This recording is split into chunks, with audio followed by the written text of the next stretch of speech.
সম্মানিত ভিউয়ার্স, আসসালামু আলাইকুম ওয়া রাহমাতুল্লাহি ওয়া বারাকাতুহু। আশা করি সবাই আল্লাহর অশেষ রহমতে ভালো আছেন, সুস্থ আছেন। এই চ্যানেলে আরেকটি নতুন গুরুত্বপূর্ণ ভিডিওতে আপনাদের সবাইকে স্বাগতম। আজকে আলোচনা করব পঞ্চম গণবিজ্ঞপ্তির চূড়ান্ত সুপারিশে মন্ত্রণালয়ের অনুমতি চেয়েছে এনটিআরসিএ। বিস্তারিত থাকছে ভিডিওতে। এই ভিডিওটি দেখার আগে যারা এই চ্যানেলে একদম নতুন তারা অবশ্যই চ্যানেলটি সাবস্ক্রাইব করে পাশে থাকা বেল আইকনটি প্রেস করে দিন। আর যারা ইতিমধ্যে সাবস্ক্রাইব করেছেন তাদেরকে জানাই অসংখ্য ধন্যবাদ। পঞ্চম গণবিজ্ঞপ্তির চূড়ান্ত সুপারিশে মন্ত্রণালয়ের অনুমতি চেয়েছে এনটিআরসিএ।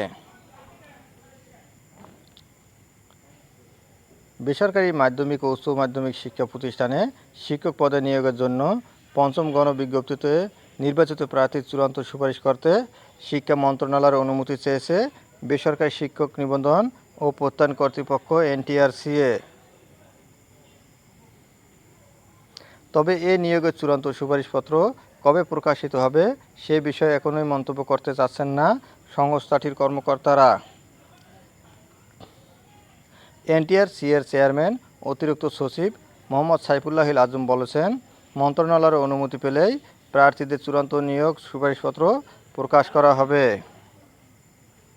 সোমবার 19 আগস্ট দুপুরে দ্য ডেইলি ক্যাম্পাসের সঙ্গে আলাপকালে এ মন্তব্য করেন chairman. Mohammad Saifullah Azam the Daily ক্যাম্পাসকে বলেন, প্রার্থীদের চূড়ান্ত সুপারিশ করতে মন্ত্রণালয়ের কাছে অনুমতি চাওয়া হয়েছে।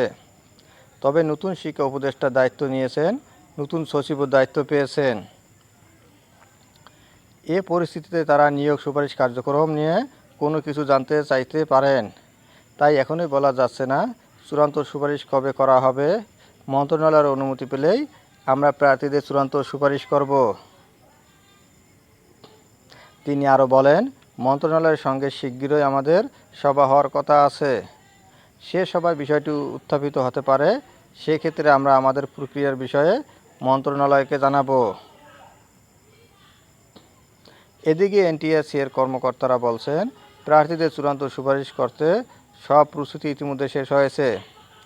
20,000-এর মতো প্রার্থী চূড়ান্ত সুপারিশ পেতে যাচ্ছেন। জাল সনদধারী ও ভিরুল ফরম পূরণে না করা প্রার্থীরা চূড়ান্ত সুপারিশ তালিকা থেকে বাদ পড়বেন। মন্ত্রণালয়ের অনুমতি পেলেই তাদের চূড়ান্ত সুপারিশ করে সুপারিশপত্র ওয়েবসাইটে প্রকাশ করা হবে।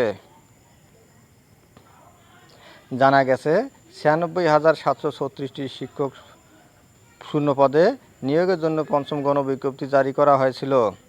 কিন্তু প্রার্থী না থাকায় 22,033 জন প্রার্থীকে নির্বাচিত করা হয়।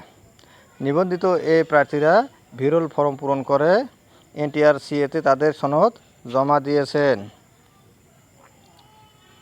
তারা চূড়ান্ত সুপারিশের অপেক্ষায় আছেন। এদিকে প্রার্থীদের অনেকেই এনটিআরসিএর কর্মকর্তাদের টেলিফোন করে চূড়ান্ত সুপারিশের বিষয়ে জানতে চাচ্ছেন। এমন পরিস্থিতিতে এনটিআরসিএর চেয়ারম্যান মোহাম্মদ সাইফুল্লাহ আজম প্রার্থীদের ধৈর্য ধারণের পরামর্শ দিয়েছেন। ধন্যবাদ জানিয়ে বিদায় নেওয়ার আগে আবার অনুরোধ জানাই, যদি ভিডিওটি ভালো লাগে এবং সর্বশেষ শিক্ষামূলক আপডেট ভিডিও পেতে চান তাহলে অবশ্যই চ্যানেলটি সাবস্ক্রাইব করুন। ধন্যবাদ সবাইকে।